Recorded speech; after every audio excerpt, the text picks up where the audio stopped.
Ta bonté n'est pas épuisée, ta miséricorde dira toujours. Oh, ta bonté n'est pas épuisée, oh, ta miséricorde dira toujours.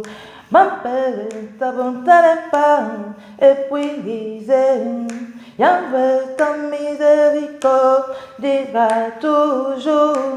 Oh, ta bonté n'est pas épuisée, oh, ta miséricorde dira tout. Emmanuel, ta bonté n'est pas épuisée, ta miséricorde dira toujours. Yahweh, ta bonté n'est pas épuisée, oh, ta miséricorde dira toujours. Shalom mes frères et sœurs, bonsoir mes amis. Dieu est bon, Dieu est miséricordieux. Je viens aujourd'hui vous encourager de prier sans cesse. Un enfant de Dieu doit normalement avoir une vraie relation avec son Père. La prière nous met en communion avec Dieu. Il n'y a pas un endroit précis que nous devons prier. On ne peut pas attendre juste le matin lorsque nous nous réveillons pour prier. Nous ne pouvons pas attendre juste la nuit avant de dormir pour prier Dieu. Nous ne pouvons pas attendre juste avoir une position précise comme ça pour prier Dieu. Il n'y a pas de position à prier Dieu. Je dis, les vrais adorateurs adoreront le Père en esprit.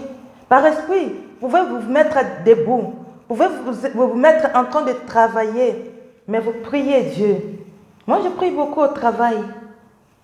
Je prie tout le temps au travail. Nous ne pouvons pas adorer Dieu juste avant, lorsque nous allons à l'église. Non. La Bible nous dit dans Ephésiens 6, 18, faites à tout temps, par esprit, toutes sortes de prières et de supplications. Dieu veut nous entendre. Il veut être vraiment en communion avec nous. Mais si nous ne savons pas le parler, il ne saura pas ce que nous voulons. Nous avons besoin de Dieu tout le temps dans nos vies. Nous avons besoin de son aide tout le temps. Il a dit, sans moi, vous ne pouvez rien faire. Sans Dieu, nous ne pouvons rien faire. Nous avons besoin de lui. Priez Dieu tout le temps. Pendant que vous êtes dans le travail, priez Dieu. Pendant que vous êtes à la maison, priez Dieu. Pendant que vous allez faire vos courses, priez Dieu. Pendant que vous allez partout où vous pouvez être, pendant que vous conduisez la voiture, priez Dieu. C'est Dieu qui garde, c'est Dieu qui protège. Il a dit, s'il ne le garde, celui qui garde, garde en vain. Il garde en vain. C'est Dieu qui protège, c'est Dieu qui garde. Si nous voulons sortir à la maison, prions Dieu. Rendez-les grâce à tout moment. Faites toutes sortes de prières.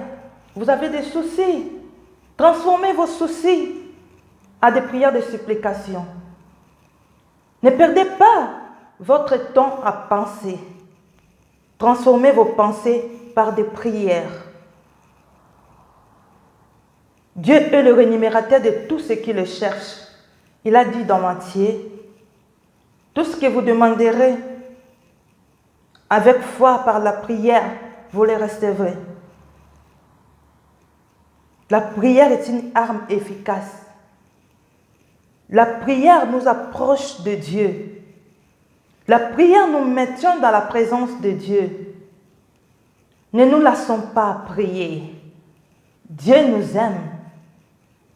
Il veut que nous soyons tout le temps en communion avec lui. Vous ne pouvez pas attendre juste le matin pour dire à celui que vous aimez bonsoir, le matin pour lui dire bonjour et le matin pour lui dire bonne nuit. Non. Nous avons besoin de parler avec les gens que nous aimons tout le temps. C'est la même chose qu'avec Dieu. Dieu veut être notre ami intime. Le premier notre ami intime, le véritable, c'est Jésus-Christ. Donnons-lui notre temps. Partout où vous pouvez être, priez. Vous voulez aller à l'hôpital, priez. Vous voulez aller faire des courses, vous voulez aller au marché, priez. Demandez à Dieu de vous accompagner. N'attendons toujours pas d'aller à l'église pour adorer Dieu. Adorons Dieu partout où nous sommes. Adorons-le, rendez-le grâce pour tout ce qu'il fait dans nos vies. Il nous donne la vie chaque jour. Il renouvelle sa bonté chaque matin dans nos vies. Qu'est-ce que nous faisons? Qu'est-ce que nous faisons? Nous nous réveillons, pas par notre force, par sa grâce. Nous sortons, nous rentrons par la grâce de Dieu. Prions notre Dieu. Rendons-le grâce. Adorons-le. Supplions-le. Il est le rémunérateur de tout ce qu'il cherche. Il est le rémunérateur. Je sais nous avons des difficultés. Il y a des fois des temps que nous passons, des moments que nous passons, ça nous affaiblit des fois d'aller dans la présence de Dieu. Mais que cela ne nous empêche pas, malgré la souffrance, malgré les problèmes, approchons Dieu. Humilions-nous dans sa présence. Et ce Dieu-là, il verra notre persévérance et il se manifestera. Soyez bénis, soyez encouragés. Levez-vous la nuit, priez. Levez-vous le matin, priez. Que Dieu soit loué. Soyez tous bénis. Au nom de Jésus-Christ. C'était votre sœur Janine de Jésus. Ciao, ciao.